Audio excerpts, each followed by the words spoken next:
Good morning everybody everywhere. Jumpa Maning dengan 7R. Saat ini saya akan membahas cara merawat kulkas.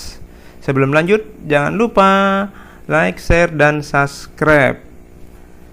Oke, yang pertama, membersihkan bagian dalam kulkas secara berkala. Ini sangat penting sekali everybody, kita bersihkan kulkas bagian dalam kita agar makanan atau bahan makanan dalam kulkas bisa menjadi segar dan kita yang memakannya menjadi segar juga dan panjang umur. Oke, yang kedua, mengatur suhu dalam kulkas dengan tepat. Kita cukup mengatur 4 derajat Celcius dan pada freezer minus 17 derajat Celcius. Yang ketiga, tetap menggunakan kulkas untuk menyimpan sesuatu. Maksudnya jangan sampai kulkas kita kosong. Kalau kosong berarti persediaan makan berkurang. Makanya isi kulkas dengan baik. Karena kalau kulkas kosong, kulkas tetap bekerja, aliran listrik jalan, artinya daya listrik terbuang percuma. Nah, kalau tidak menggunakan kulkas lebih baik dikosongkan sekaligus dan dicabut colokannya sehingga tidak membuang-buang energi listrik. Yang keempat, membersihkan kondensor kulkas secara berkala. Everybody, selain bagian dalam yang perlu dibersihkan, bagian luar juga perlu dibersihkan agar indah dipandang mata. Yang terpenting adalah bagian kondensornya, karena bagian kondensornya di sini kadangkala banyak laba-labanya, banyak kotoran kecoaknya, jadi perlu dibersihkan agar tidak mempengaruhi kinerja dari kondensor. Caranya, cabut dulu aliran listriknya agar pada saat kita membersihkan tidak kesetrum. Apabila kita kesetrum, urusan jadi ribet pribadi. Makanya putus dulu aliran listriknya. Yang kelima, usahakan tidak sering membuka dan menutup kulkas. Jadi kalau kita tidak penting-penting amat untuk membuat kulkas, tidak usah dibuka tutup kulkas ya. Karena suhu yang dingin di dalam kulkas tetap terjaga sehingga kulkas bekerja dengan tidak berat ya. Apalagi kita mau masuk di dalamnya, hindari ya everybody everywhere. Yang berikutnya,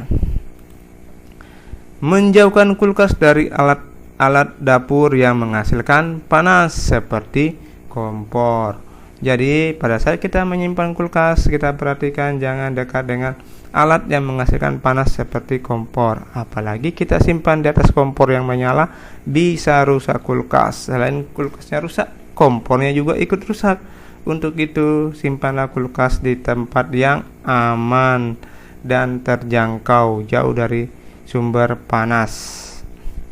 Yang ketujuh, tidak menyimpan makanan ataupun minuman yang bersuhu panas di dalam kulkas. Misalnya, saat kita baru selesai masakan langsung dimasukkan di kulkas. Itu tidak baik bagi kulkas, karena kulkas akan bekerja dengan berat dan cepat rusak. Apalagi kalau dimasukkan dengan belanga-belanganya yang masih panas dari kompor, itu sangat berbahaya.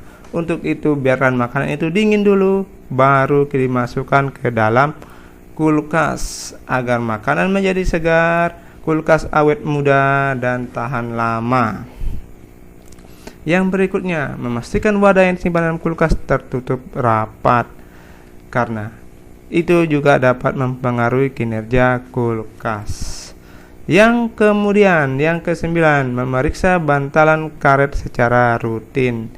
Di sini sering kita sepelekan, kadangkala di sini sangat kotor sekali, jarang dibersihkan, banyak debunya.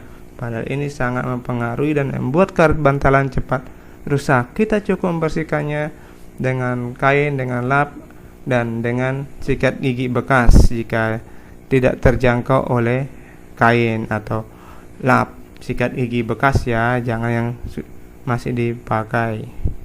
Yang ke-10, biasakan membersihkan freezer.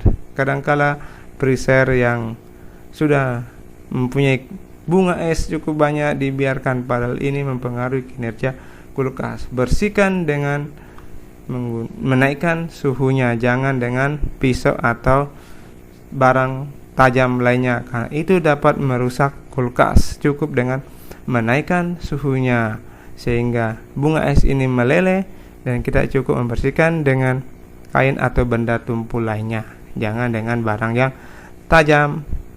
Ya, itulah 10 cara merawat kulkas. Oke, terima kasih yang sudah menonton video ini. Semoga bermanfaat, dan sekali lagi jangan lupa subscribe, like, share, dan komen. Terima kasih. Semoga kita dapat berjumpa lagi.